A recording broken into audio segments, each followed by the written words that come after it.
name is Aziz Kabubu. I'll be your instructor on organization of knowledge. Organization of knowledge comprises of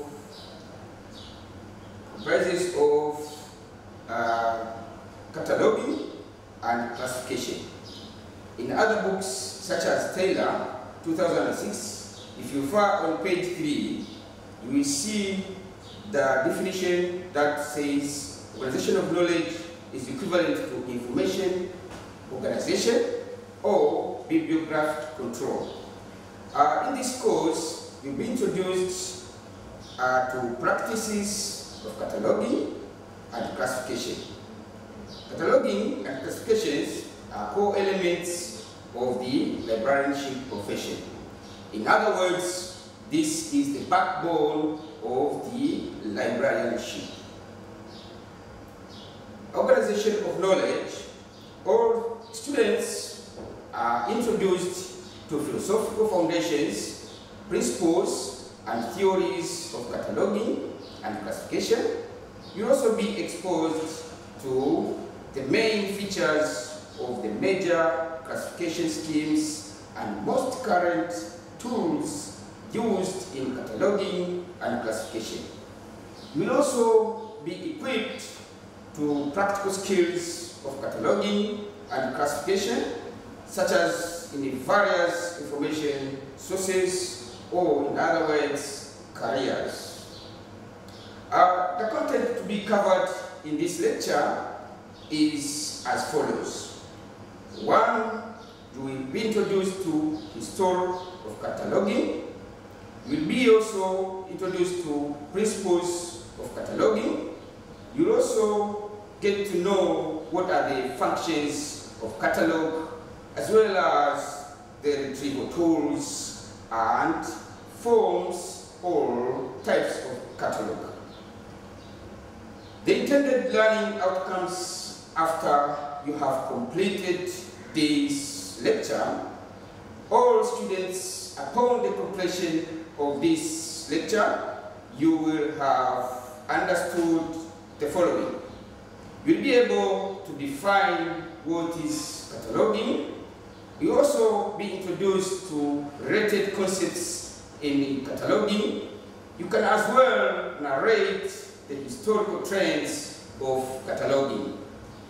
All students, after the completion of this course, you'll be able to explain the principles of cataloging. You can as well explain the functions of catalogs, as well as retrieval tools.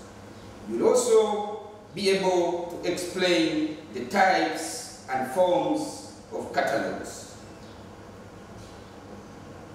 To begin with our lecture, it's better everyone should understand the definition of the whole subject, that is organization of knowledge.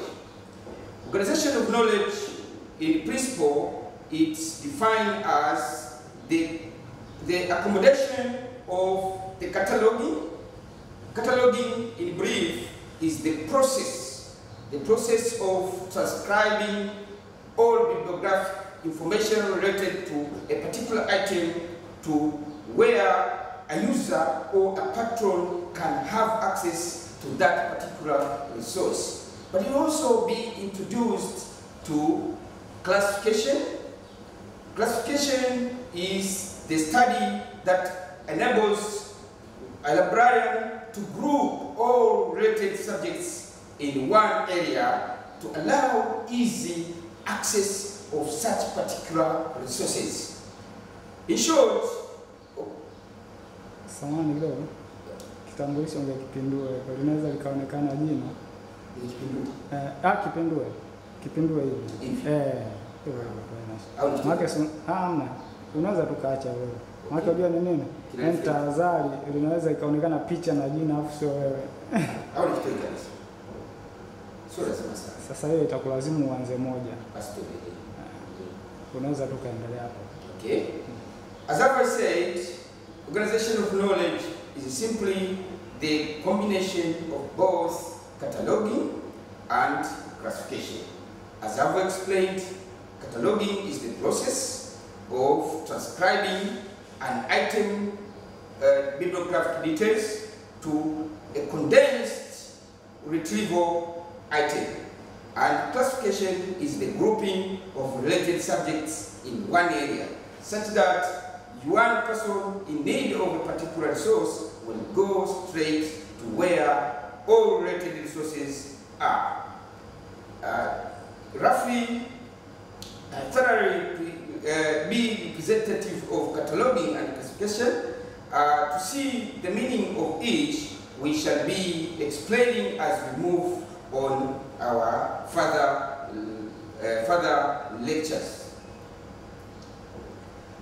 Before we move forward, it is very important for us to capture the historical development of cataloging. Historical development of cataloging begins in the era of before medieval. You see, library catalog has come a long way to achieve its present stage. It is well taught by various authors, but including Dorothy Norris, that the history of cataloging began in the ancient era, the period ending with 100 AD. Catalog is as old as the libraries themselves. The Babylonians were the first people to have found libraries, their books being in the form of clay tablets. Catalogs were mainly inventories of stock rather than bibliographic tools or systematic guides for readers. Hence, codes of rules were few. In the 16th century, there were 3 notable attempts at such codes. They are Conradi Jackson's cataloging methods of 1548 years. This guy suggesting a basic catalog of books in the order in which they stood on the shelves with an alphabetical index and the possible use of his biblioteca universal. You see, that was the year in 1505, and its supplements in the century of 17th.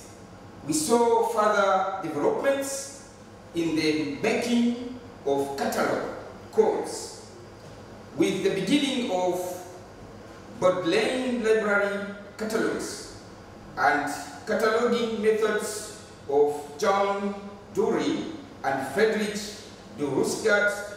By the 18th century, catalogs had become filing lists rather than mere inventories.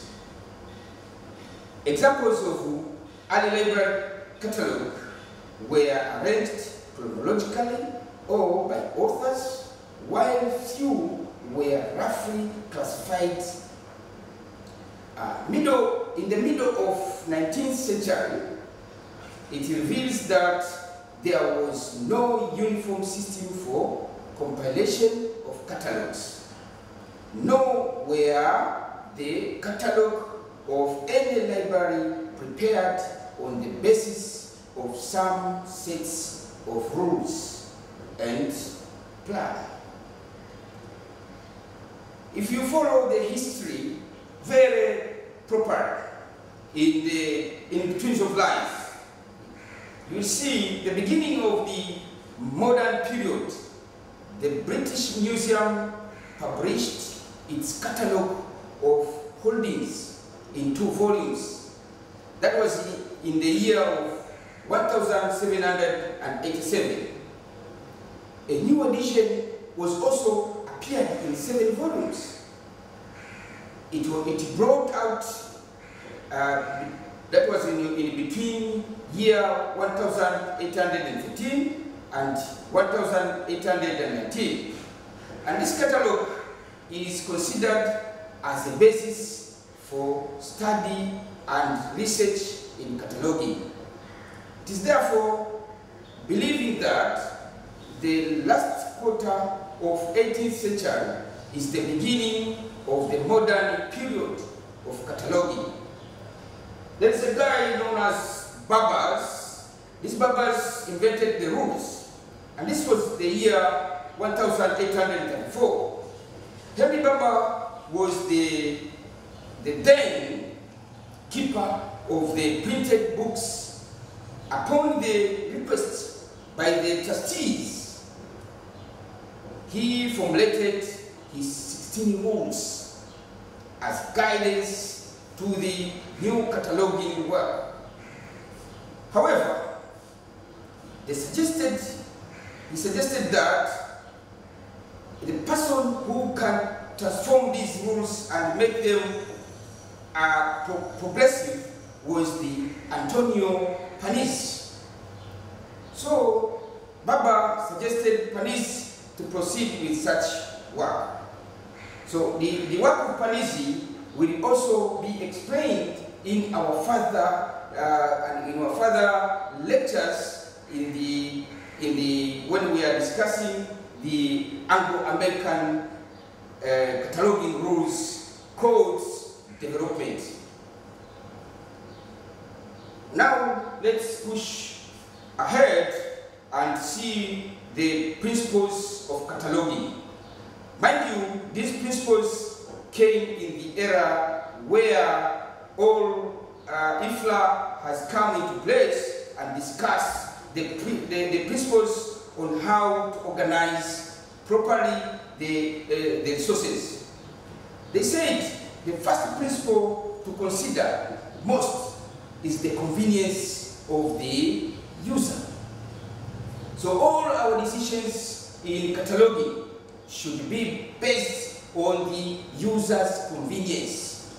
So the convenience of the users on how he's going to access such particular resources is very important to be bear in mind once we are doing the cataloging.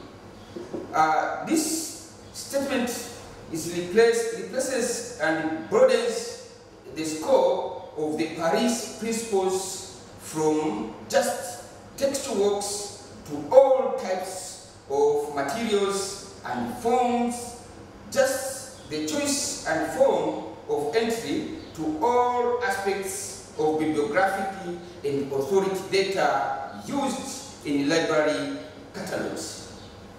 Apart from that principle, there are others such as common usage. One should consider the common usage when selecting the vocabulary to be the key for access to such particular items. But you should also consider the representation. So when we are doing the descriptions, we also consider the representation. So we create our catalogs, but on how is this particular item going to be represented. So the representations values a lot to make the users access that particular item in the easiest and fastest speed. Apart from the representation, we should also consider the accuracy. As we have transcribed the resource, we should also have a very much consideration on the accuracy. So transcribe the resources as it appears on the item. So don't make a mistake to avoid the accuracy. The accuracy enables one to access such particular item in an easier manner. But also we should consider the sufficiency and the necessity. So when we are doing the cataloging, we should also consider the sufficiency in terms of what we transcribe. The information we capture should be sufficient enough to represent such particular item. But it should be significant. Don't just take things that are not significant. Then it will make our resources be maybe sometimes redundant, but when you consider the significance, you should also consider the economy. Why economy? Economy varies a lot. Library, we know we have read somewhere in other lectures, in other subjects, that where Ranganathan says, library is a growing organism. So if you consider that growth of library, you must consider the economy of space and the economy of materials. So when we are doing our cataloging, we must consider such very important aspects of economy. But we can also consider the consistency and the standardization. The standardization, it means you can't just do your own cataloging. You must consider the standards available. When you talk of standards, we consider the inclusion of consulting the AACR tool or the use of DDC or Library of Congress schemes.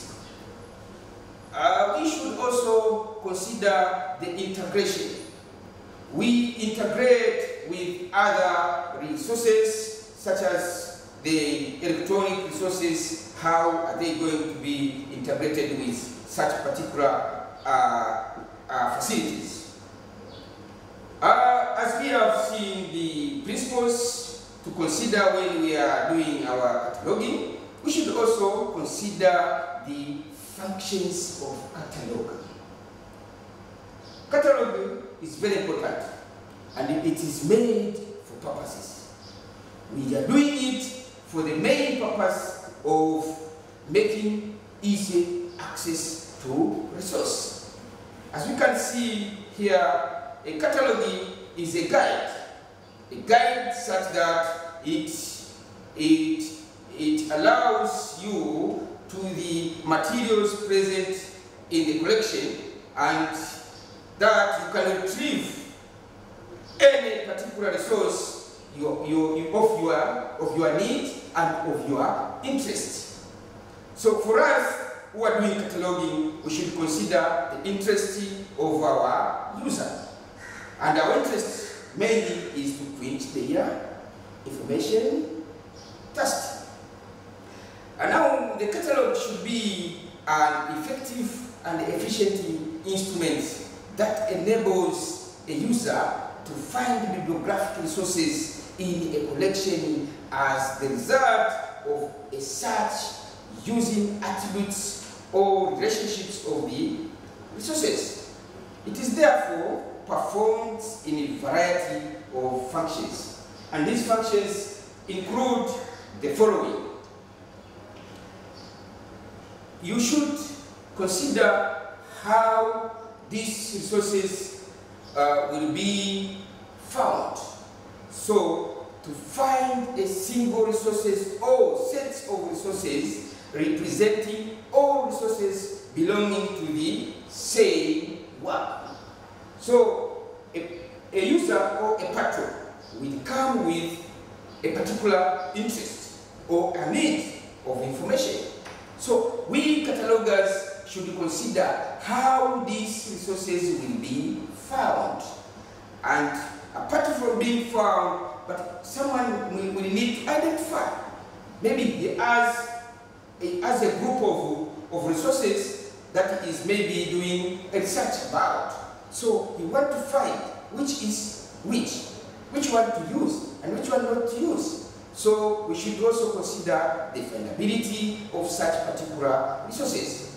But also the objective that should also be considered is the selecting of a bibliographic resources. So the selectability is also very important to be considered.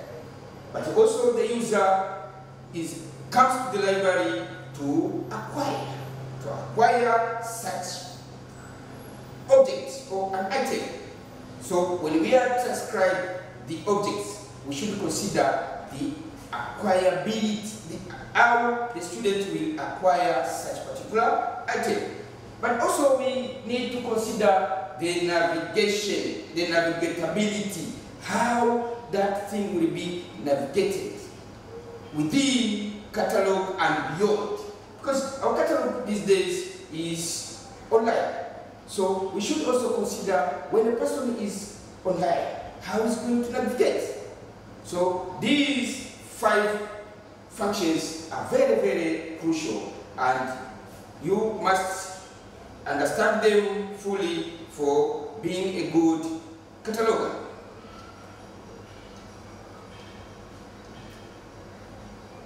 But apart from the functions, we should also consider the retrieval.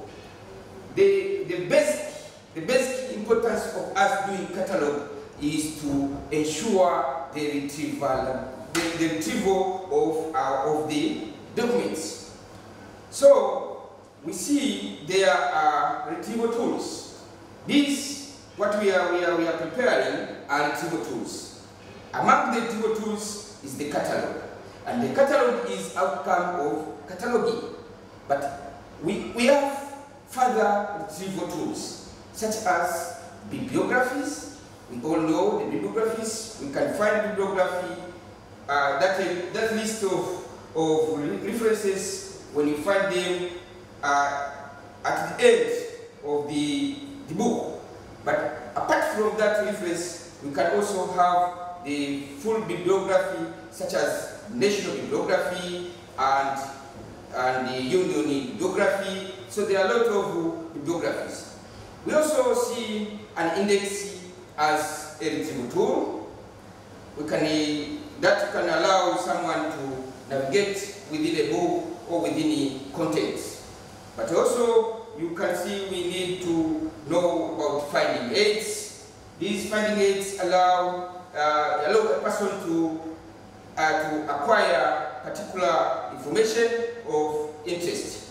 But what we can see registers, most of these registers tools are normally used in museums and archives, but are very, very crucial for us to capture the understanding of these tools.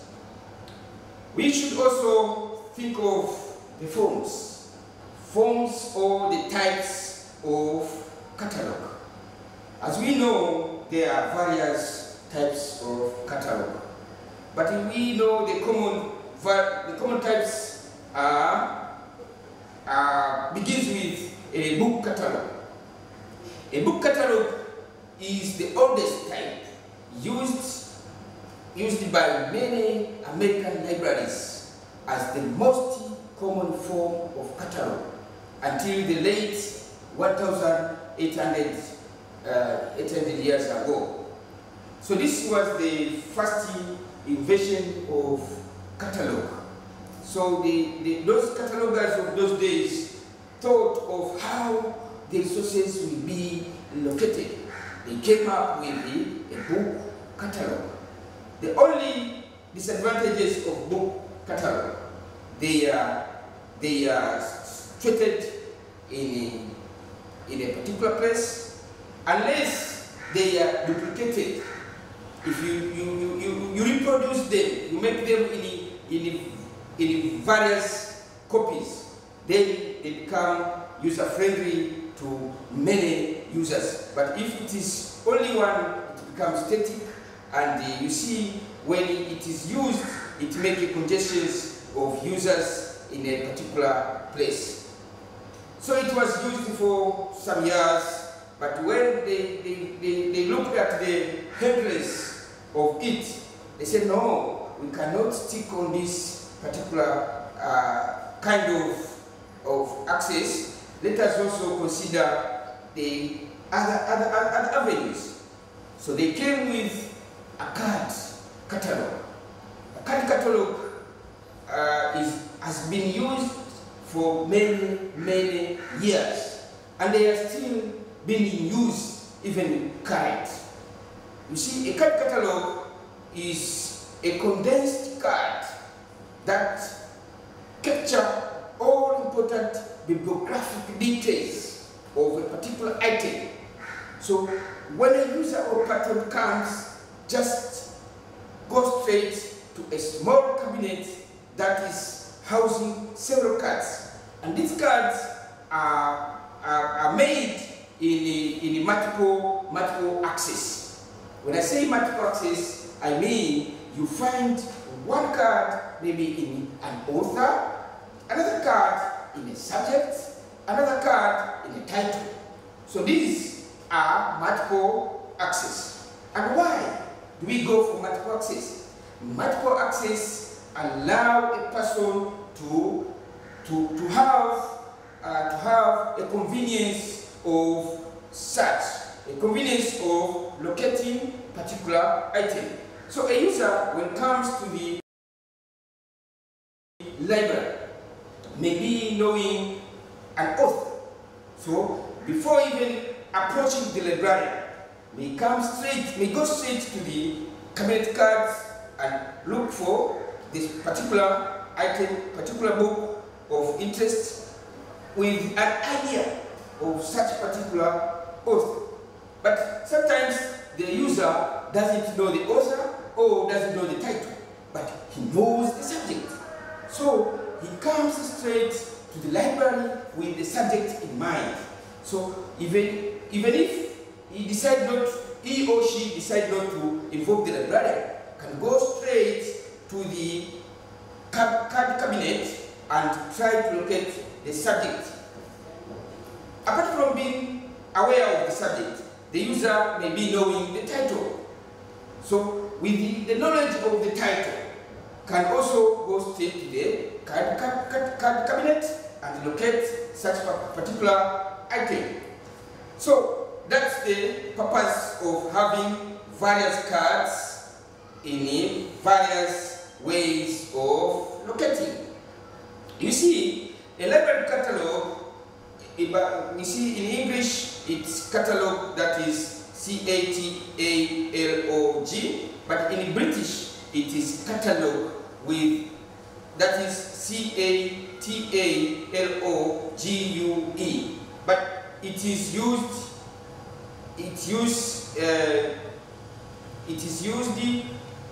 you can decide anyhow. You can choose to use catalog in English way or in American way. So this is a register of bibliographic items found in library or group of libraries. That is a simple definition of what is a card. But we can, as the development goes on, they said no, we cannot proceed with only card. It has seemed also having some drawbacks. Now, can we consider other avenues of access to resources? So they came with computer output microphone. Computer output microphone is based on computer. So this is compact. It takes a lot of items, but also it was realized that it has some hindrances. So first of all, the users were kind of not interested to it. So you see, it became not popular. It became not popular to the patrons. Now when that comb was kind of being in use, they went for it. But before the comb, people considered the CD-ROM catalog. The CD-ROM catalog was also produced, and with catalogs of particular library. Mainly, it was maybe of these big libraries such as British Library and Library of Congress. As the development goes further, they came with OPAC. OPAC is an online public access catalog. This is an online computer catalog, which is now in use in many libraries. But see, at the year 1990, this OPAC was not that popular, was used with the very big libraries. But as the road goes, now the OPAC is used with the very many libraries, even the smaller libraries. For example, the OUT library catalog is on OPAC. We are using the core system, but if you go to University of Dar es Salaam, you'll find them using ADLIB. ADLIB is the library management system, so they have their OPAC and the ADLIB management system. For today, we shall end with this introduction to organization of knowledge. But in the next lecture, we will have a focus on descriptive and subjective cataloging. Unless you have questions or suggestions, I invite you to ask. Please, do you have any? If at all you don't have any questions, thank you very much for your attention. Have a good day.